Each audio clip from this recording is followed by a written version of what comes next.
So much. 569-1083-575868. George, we're gonna have to get back with you, and I'm gonna turn you over to Bonnie because Nathan McPherson, who is a nationally known constitutional lawyer, has got to talk to us about Common Core. This is the Glen Biegel Show, KOAN, KVNT, and your drive home. Stay tuned. You got to turn my headphones over to him. Don't put me out over the air because that'll be very disappointing. Oh, wait. I might need to. I need to put him on air so I can talk to him, right? But I can still hear the station. Nathan. Yes. Hi there. Hey, how are you Bonnie. I'm doing very well. I caught a little bit, or got report of a little bit of a conversation you had with Joe on his program about Common Core. Yes. And one of the things I got the sense that we had an opportunity to bring to a head this constitutional difficulty that you and I have with Common Core, and that comes in the form of our right to privacy in the state of Alaska. Yes. So that was my suggestion, that some of the homeschoolers who are concerned about this, and frankly, there should be a lot of people who are concerned, homeschool or not, that these tests are asking your children a whole bunch of questions that you would personally object to, that they have no right to know, and that is involving our privacy. Yes. Okay. So now your suggestion to Bonnie was we don't want to use a permission slip. Why not? I didn't ask permission to do other things that my Creator has granted me a right to do. Yeah, but these are kids. Well, the only... Right. Well, here's the difficulty I have. I don't want the conversation to go on between a child and an adult who's an educator. Right. So what I'm trying to do is make it so that the parent instructs the child. You hand this to the adult, and the permission slip is going to. I want it to have some kind of legal authority, some kind of structure around it, so it sounds like it's not just, hey, I object to your test. I don't really know what's on it, but I don't like it. I want it to come from a legislator because they are the empowered party to determine. Because, right, it says in our Constitution, the legislature shall determine what this section means. The legislature has an affirmative duty to defend our privacy rights. To determine what it is, to actually define them. No. That's what they say. That's what the Article 22 of the Alaska Constitution says. It's the second sentence. The legislature shall define this section. Oh, in that respect, but yeah, the Supreme Court has already defined our privacy rights. Oh, no. The legislature has the right. It's right in the Constitution. The legislature has the right to define what privacy means in the state of Alaska. The courts have, in the absence of action by the legislature, taken upon themselves to define all kinds of weird privacy rights. Well, but the legislature could establish, look, it's the right to privacy, not for your child to have to participate in the weird Common Core questions. I guess the legislature could expand that right. Yes, exactly. Contract that right. But my point is that I wanted to give Laura Reinbold some kind of, official duty here to say, yes, I am going to grant people the ability to give this thing to their kids. They can give it to the teacher, and then they don't have to take this test. When they don't have to anyway, because of the Fourth Amendment and the Alaska Constitution. Representative Reinbold cannot on her own define that because she is a legislator, not the legislature. Yeah, but I would take it upon myself if I were her to say, I'm stepping in the way here. I'm going to insert myself in the privacy situation that our federal groups have essentially forced down on us. Okay. And give us an out. We've got like 20 seconds. So what's the Fourth Amendment, by the way? The Fourth Amendment's privacy right. The United States Constitution. Oh, the Fourth Amendment. Okay. Well, it's the 22nd here, right? Okay. In Alaska. We got to go. Okay. All right. Hold on, Nathan.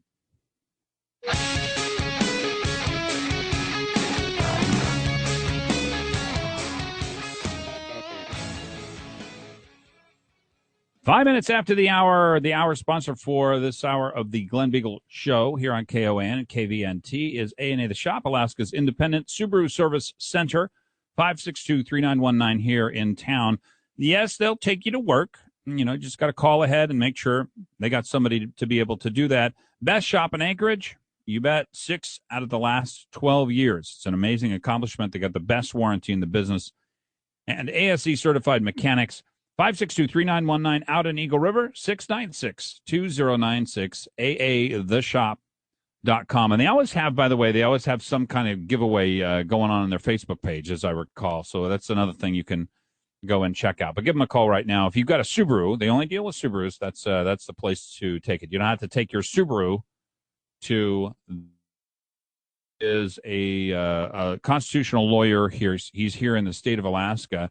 And there are a number of constitutional sort of crises that are all creeping up on us. And I know that we can talk about Common Core. And I would like to know, Nathan, whether or not you're comfortable talking about the situation with net neutrality, whether or not you have any opinions on what's going on in the immigration situation. I've got a clip in front of me where Obama threatens people who work in ICE that says, if you don't follow my executive order and ignore the law, I am going to punish you, if you can imagine that. I don't know where you want to go with it. Essentially, the court is yours. You tell us what kind of game we're going to play. Well, all of it ties together because all of this that's going on, whether it's Common Core, immigration, internet, you name it, is executive tyranny. The federal executive branch is taking action it does not have constitutional authority to take. Most notably, and I think that sort of the underlying fundamental one being with the Common Core education standards, which Alaska has adopted as well as most, if not all, of the other states. Alaska, of course, has a different name for them, but they are identical. I've seen side-by-side comparisons. They are identical with exception of a few words that are synonyms in the Alaska standards. So executive tyranny. Now, I'm going to ask you a hard question. I'm on with Nathan McPherson. Actually, tell us a little bit about yourself, Nathan. I don't know you all that well. I heard you on Joe's show. I just thought you had a great presentation, and I wanted to have you on here with us. Yeah, I'm a second-generation tax defense attorney, constitutional lawyer, beatirs.com. So I go head-to-head, toe-to-toe with the Internal Revenue Service as well as state revenuers in the states that have income tax. My dad started the law firm when I was born. Basically, he came up here to Alaska from Arizona, tried and won 3 cases back-to-back the 3 weeks after the week I was born, went on to try, I think, a total of 9 cases up here in Alaska and 25 criminal tax cases in 47, I think, of the United States over the course of his career. He's still practicing with me, and I'm slowly taking over the family law firm here.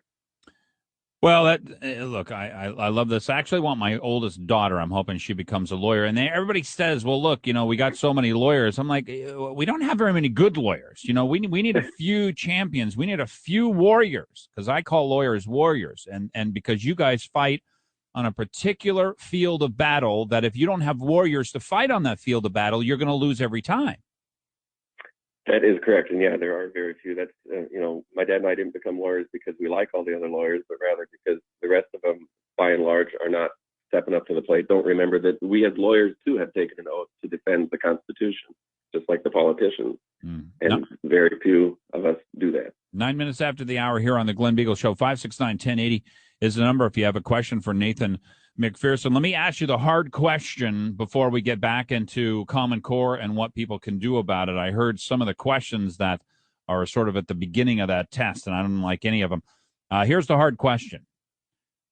When it comes right down to it, if the Democrats, who have historically been, as far as government goes, just as fearing of government as anybody else, it's only in very modern times, very late times that Democrats have come to love the idea of government power and government lording over us and government telling us what to do and controlling our internet and not controlling our borders. I mean, these are very recent things, but I'm guessing that there's a whole bunch of Democrats from previous generations that don't recognize this Democrat Party, who is not afraid of executive tyranny. They're not afraid of Obama. That's the difficult question I have. If the Democrats don't care that Obama is practicing executive tyranny, what in the world are we going to do about it? We have to act locally, and just the name of the party alone tells Democrats they want democracy. Well, we're getting democracy. Our Constitution, the United States Constitution, Article 4, Section 4, guarantees us a republic. The Founding Fathers in the Federalist and Anti-Federalist papers discuss this issue, that anytime you have democracy, you're going to have mob rule, You're going to have people's passions dictating what happens.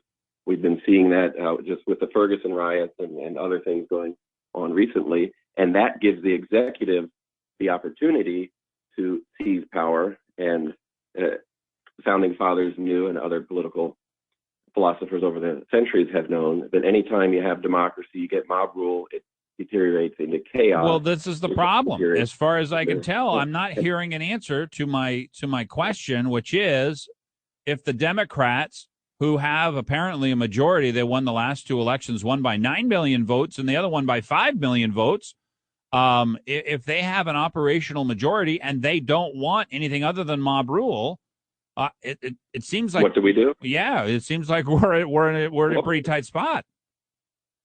We need to act locally and encourage our local politicians to follow the law and follow the Constitution, help them to do that, and help them to push back against those who don't want to do the right thing. Because there's still a legal structure that Correct. can protect our rights. We're just not using it as the state of Alaska. Exactly. All right. Well, that's where we're going to get to when we come back on the other side of the break here. Nathan McPherson is on with us. He is a constitutional lawyer here in the state of Alaska, and I want to get to the questions that are being asked at the front end, possibly. I don't know whether they're in every test or some tests, or they're not sure whether they're going to put them in the test. I just heard about them, and they completely freaked me out. I was really shocked at it. 12 minutes after the hour here on the Glen Biegel Show, 569-1080. 569-1080 and 357-5868. This is your drive home. Stay tuned.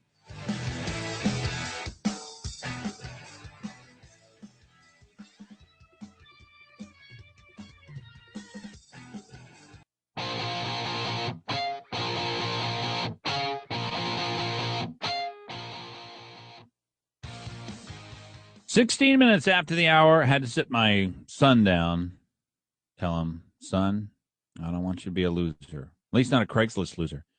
You got to go out to Payless Car Sales, 677 Auto, 919 East 5th Avenue. I've been a Craigslist loser like over and over and over again. They sell cars a different way. They have their own shop, so they take them in. They make sure, first of all, they get top-notch cars, but anything that is wrong with them, they will fix. It's just a great way to buy a car. You know you're going to get a good deal. They're listeners to the program, and I trust these guys. 677 Auto, 919 is 5th, and online at paylesssales.com. We're in the midst of talking with Nathan McPherson, and I got a quick question here for you, Nathan, before I get to a caller who wants. Nathan? Nathan? Yes, I'm here. Yeah. Have you? Yeah, I hear you. Sorry about that. Have you ever had to defriend someone off of Facebook?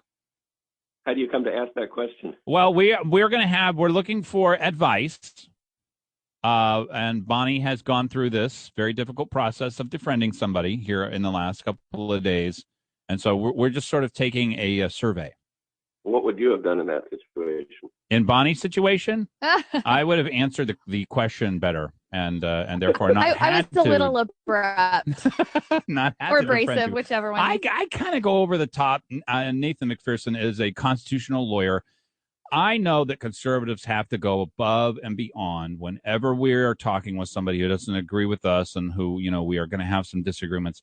I really, really, really go to extraordinary lengths to try and explain my position and explain where I'm coming from, and usually that cuts off a lot of the real difficulties you can run into. It seems to me that we're called to be lights in the world, and so the more contact we have with people, the more we can minister and let our lights shine to them. So I would. You try to stay away from unfacebooking people, unfriending. I would try to stay away from it, but I'm not. There are different circumstances that might require it, I'm sure. Well, yeah. I mean, the claws come out a little bit. There were some lights right on her nails yes. that actually were shining pretty brightly. I'm sorry, I had to ask that. I just Nathan is on for a very serious purpose here, which defriending someone on Facebook is serious. Let me ask you a couple of questions here, and you don't need to answer these. This is more rhetorical, but how old were you when you first smoked marijuana, began drinking alcohol, carried a handgun, belonged to a gang? Would you agree or disagree, or how much would you agree or disagree with the following statements. People in my family often insult or yell at each other. Sometimes I think life is not worth it. And if you don't want to answer these questions, do you want your children to be asked these questions in a school test? Great point. Aren't each one of these things an invasion of privacy and exactly what the government should be preventing the feds from asking our children? Well, under the Alaska Constitution, Section 1, Article 22, the right of the people to privacy is recognized and shall not be infringed. Sounds kind of like the Second Amendment to the U.S. Constitution. Mm-hmm. And the legislature shall implement this section. Now, I'm suggesting, by the way, that our legislature do just that. And in the meantime, that some legislators stand up and step in the way of this oncoming Common Core freight train, which just a couple of these questions. Do you not feel like living life? There was something about a gun, whether or not your parents have a gun. Yeah, various questions about gun use in the home, about alcohol use in the home. Lots of questions about home life. What in the heck is going on with our school system? Let me get you a question here from Mike. Mike, welcome to KOAN, KVNT, the Glen Biegel Show. You're on with Nathan McPherson. Hello, gentlemen. Hi. I kind of got a question that's kind of off a little bit from like your earlier conversation about the budget, and you both may be able to help me out with this. Now, I'm a conservative, but I do question even Republicans, some people's motives and everything else. Can't be a sheeple and just go along with the flock and hope everything runs okay. Well, we're what, $3.5 billion in the hole right now in the state? At least could be $4 billion. Okay, well, I got a question is, did we pay the $2 billion out to the oil companies after that fine vote we had? We actually are getting $1 billion more in taxes since we passed the law because it changed the base tax rate from 25% to 35%. And not only that, but we're getting rid of a tax credit. So actually, the oil companies asked for this law change, but we ended up getting the better end of the deal. Shockingly, Mike. Oh, because nobody's talked about it, and I'm trying to figure out. Wait a minute. Okay, it got all quiet after the vote. Nobody spoke a word about it, so I was kind of like going. Yeah, this is totally from two factors. The new law actually gives us $1 billion more. That's why the left is not talking about how awful this new law is, because it gives us so much more public money. But the real problem is a drop in production and a lowering oil price. I mean, the oil price is down something like 65%. I understand the oil prices, but with the $2 billion we gave them, and now they canceled a lot of projects because the oil crash, we're never going to see that $2 billion back, are we? Well, I don't know what $2 billion we're talking about. What? Well, I guess during the deal was with the tax cut, there was going to be a $2 billion bonus given to the oil companies to strive and to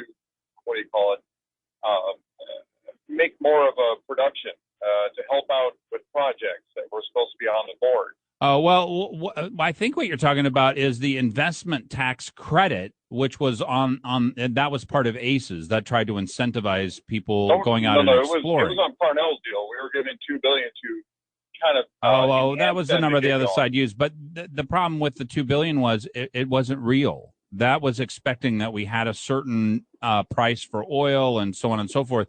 So they're right. Have clauses on that. At $105 a barrel, that's where the break even was between ACES and the new law, Senate Bill 21. We were at like $120 a barrel. So, yeah, it would have been a $2 billion giveaway over 4 years or something like that.